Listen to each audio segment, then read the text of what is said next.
My name is Sidra Effendi and I am going to speak on the topic 33%. Is it a real tool for women empowerment? India is a land where goddess Lakshmi, Sita and Kali are worshipped.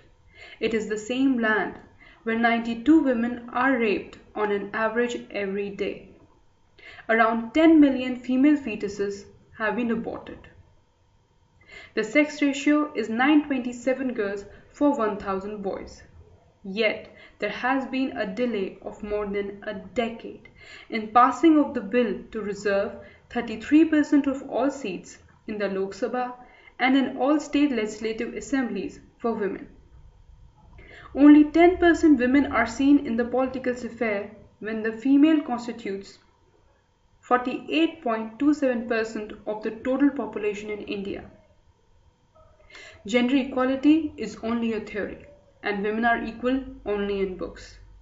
The situation of the political scenario in our country begs the question: is the representation of women in the parliament enough to draw attention to their grievances?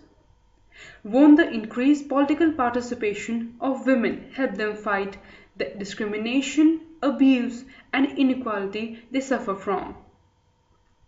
The political parties do not give tickets to the women candidates on the basis of their self-assumed grounds, such as lack of winning ability. Moreover, it is not a normal sight to have a good number of women candidates in a political party. So, the normalization shall happen through normatization. Once the bill gets passed and it becomes a norm that the mandatory allocation of tickets to women candidates has to happen, soon to follow this would be a pattern of more and more women stepping out of the dehlees laid down by the male-dominant society and becoming politically active and aware. It shall be a journey from normatization to normalization of women becoming active participants in the administrative functions of the nation. There has been a 70% increase in crimes against women since 2002, more than half a century of freedom, and we have not been able to provide our women something as basic as secure and adequate number of toilets and shelter even in the capital city of Delhi. Unless there is a change in the mindset of men, nothing can happen. Women Reservation Bill should be passed immediately to give power to women.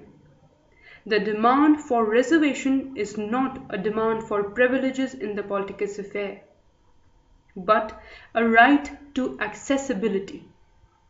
Thank you.